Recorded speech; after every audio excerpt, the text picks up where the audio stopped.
Hey guys, welcome to Shrutikale. இன்னைக்கு நம்ம சேனல்ல Chandabali Silkthread Earring எப்படி பண்ணலாம்னு பார்க்கலாம். அதுக்கு தேவையான பொருள் சிசர் வேணும், ஃபெவிக்ரைல் க்ளூ எடுத்துக்கோங்க, சாதா ஃபெவிகால் வேணா ஃபெவிக்ரைல் எடுத்துக்கோங்க, and then Chandabali பேஸ் எடுத்துக்கோங்க. நான் வந்து eashwarshop.com-ல வாங்கினேன்.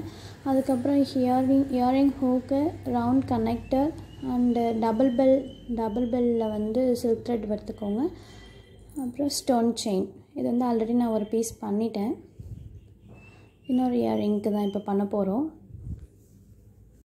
த்ரெட் எடுத்து அந்த ஒரு கார்னரை வந்து கையில் பிடிச்சிக்கோங்க. கையில் பிடிச்சிக்கிட்டு ஒரு நோட்டு இல்லை கேலண்டர் அட்டை ஒரு ஸ்கேல் இல்லை பேடு எதில் வேணாலும் நீங்கள் வந்து உங்களுக்கு எது கம்ஃபர்டபுளாக இருக்கோ அதில் வச்சு சுற்றிக்கோங்க. நான் வந்து இந்த இயரிங்காக 20 ஸ்ட்ரிங்ஸ் எடுத்திருக்கேன். 20 டைம்ஸ் வந்து சுற்றி அந்த லாஸ்ட்டாக எண்ட் ஆகும்போது மேலே ஆல்ரெடி ஒரு த்ரெட்டை பிடிச்சிக்கோங்கன்னு சொன்னால அந்த த்ரெட்டு கூட வச்சு சிசர் எடுத்து கட் பண்ணிக்கிறேன்.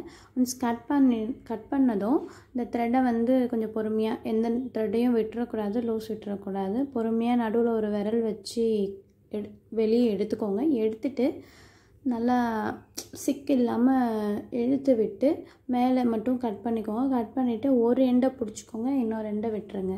அந்த ஒரு எண்டை மட்டும் பிடிச்சிக்கோங்க.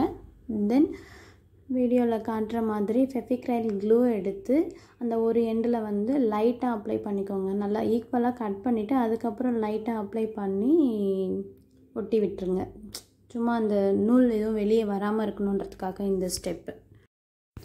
ஓகே, இப்போ வந்து சந்தாபாலி பேஸ் எடுத்துக்கோங்க. சந்தாபாலி பேஸ் எடுத்துகிட்டு சுற்றி ஏதாவது பார்ட்டிகல்ஸ் எக்ஸ்ட்ரா இருக்கான்னு பார்த்துக்கோங்க. இருந்ததுன்னா கட் பண்ணிக்கோங்க, இல்லைன்னா ஒன்றும் பிரச்சனை இல்லை. என்னோடது லைட்டாக இருந்துச்சு, அதனால் இப்போ எடுத்து கட் பண்ணேன். அண்ட் தென் இந்த ஒரு லைட்டாக ரொம்ப க்ளூ வந்து நிறைய அப்ளை பண்ணிடாதீங்க. லைட்டாக அப்ளை பண்ணி அந்த இப்போ காட்டுற மாதிரி ப்ரெஸ் பண்ணி விட்டுக்கோங்க. ப்ரெஸ் பண்ணிவிட்டு த்ரெட்டை வந்து நடுவில் கேப் இருக்கு இல்லையா, அது வழியாக வெளியே எடுத்து நல்லா இப்படி ஷைன் பண்ணி விட்டுருங்க த்ரெட்டை. இல்லைன்னா ஏதாவது சிக்காக இருக்கும், இல்லை திரியாக இருக்கும். நீங்கள் சுற்றினதுக்கப்புறம் என்னடா இது ஃபஸ்ட் டைம் பண்ணுறவங்களுக்கு லைட்டாக திரியாக இருக்கிற மாதிரி இருக்கும். அந்த மாதிரி வரக்கூடாதுன்னா நல்ல த்ரெட்டை வந்து கீழே இப்படி இழுத்து விட்டுட்டு அதுக்கப்புறம் ஒரு சுற்றி திரும்ப உள்ளேருந்து எடுங்க. மேலே சுற்றாதீங்க. இது வந்து ரொம்ப ஃபஸ்ட் டைம் ட்ரை பண்ணுறவங்க எல்லோரும் மேலே சுற்றிட்டு எனக்கு ஒழுங்காக வரலையே அப்படின்னு நினைப்பாங்க. அதனால் மேலே சுற்றிட்டு அதுக்கு அடுத்த லைனில் தான் சுற்றணும். அதை ரொம்ப கேப்பும் விட்டுறக்கூடாது. எங்கே எண்ட் ஆகுதோ அதுக்கு மேலே லைட்டாக வச்சு சுற்றணும். பட் ஆனால் மேலே சுற்றினீங்கன்னா உங்களுக்கு திரியாக இருக்கும், இல்லைன்னா ஒரு இடம் மட்டும் மொத்தமாக இருக்கும், இன்னொரு இடம் சின்னதாக இருக்கும். அந்த மாதிரி இல்லாமல் இருக்கணும்னா அழகாக பக்கத்தில் கேப்பும் விடாமல் அட் த சேம் டைம் மேலேயும் சுற்றாமல் அழகாக சுற்றுங்க. ஒவ்வொரு தடவையும் நூல் நல்லா இழுத்து கீழே வரைக்கும் விட்டுட்டு அதுக்கப்புறம் சுற்றுங்க. ஒன்ஸ் த்ரெட்டை வ்ராப் பண்ணதும் ஸ்டார்டிங்கில் எந்த பக்கம் வந்து நீங்கள் பேஸ்ட் பண்ணி ஆரம்பிச்சிங்களோ அதே பக்கமே பேஸ்ட் பண்ணி எண்ட் பண்ணிக்கோங்க. இல்லைன்னா ஒரு பக்கம் 2 பக்கமுமே நீங்கள் வந்து பேஸ்ட் பண்ணுற மாதிரி இருந்துச்சுன்னா ஃபினிஷிங் ஏதாவது ஒரு பக்கம் மிஸ் ஆகும்ல. ஸோ அதனால் ஒரு பக்கம் ஃபினிஷிங் இருந்ததுன்னா உங்களுக்கு இயரில் போடும்போது அழகாக இருக்கும். ஓகே, இப்போ சந்தாபாலி வ்ராப்பிங் முடிச்சாச்சு. சந்தாபாலி பேஸில் வந்து ஒரு ஹோல் இருக்கும். அந்த ஹோல் வந்து எதுக்காகனா இந்த இயருக்கு மாட்டி நம்ம காதில் போகிறதுக்காக அந்த ஹோல் வச்சுருந்தாங்க. அந்த ஹோல் வந்து த்ரெட் வ்ராப் பண்ணும்போது மறைஞ்சிடும். ஸோ அந்த ஹோல் எங்கே இருக்குதுன்னு வந்து ஒரு ஐபாலில் ஐபின் இல்லை ஹெட்பின் வச்சு கண்டுபிடிச்சிக்கோங்க. அது எங்கே இருக்குன்னு பார்த்துட்டு அதுக்கப்புறமா அதில் வந்து இந்த கனெக்டர் ரவுண்ட் கனெக்டர் இருக்குதுன்னு சொன்னால அந்த கனெக்டரை வச்சு விட்டுட்டு அதுக்கப்புறம் அந்த ரவுண்ட் கனெக்டர்லேயே ஹூக் இருக்கு இல்லையா, அந்த ஹூக்கை வந்து டச் பண்ணி ப்ரெஸ் பண்ணி விட்டுக்கோங்க.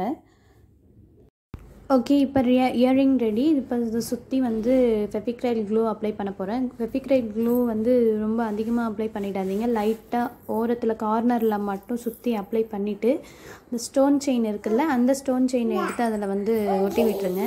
ஒட்டிட்டு ரொம்ப எடுத்து பார்க்காதீங்க. அது நல்லா காயிற வரைக்கும் அதை டிஸ்டர்ப் பண்ணாதீங்க. இந்த சேனல் நீங்கள் புதுசாக பார்க்குறீங்கன்னா சப்ஸ்கிரைப் பண்ணிவிட்டு பாருங்கள். இந்த வீடியோ உங்களுக்கு பிடிச்சிருந்துச்சுன்னா லைக் பண்ணுங்கள், ஷேர் பண்ணுங்கள், கமெண்ட் பண்ணுங்கள். இந்த மாதிரி வேறு ஏதாவது வீடியோ உங்களுக்கு வேறு ஏதாவது வேணும்னாலும் சஜஷனில் சொல்லுங்கள், கமெண்ட் செக்ஷனில் சொல்லுங்கள். இந்த இயரிங் பண்ணுறதுக்கான பேஸு எல்லாமே நிறைய மெட்டீரியல்ஸ் வந்து எங்கே வாங்கணுன்னா நான் ஃபஸ்ட்டெல்லாம் லோக்கல் ஷாப்பில் தான் பை பண்ணிகிட்டு இருந்தேன். அதுக்கப்புறம் கொரோனா அது இதுன்னு பிரச்சனை ஆனதால் இப்போ வந்து ஃபுல்லாக ஆன்லைனில் தான் பை பண்ணிகிட்ருக்கேன். eashwarshop.comனு வெப்சைட்டில் போய் சர்ச் பண்ணுங்கள். அவங்களுக்கு ஆப்புமே இருக்குது.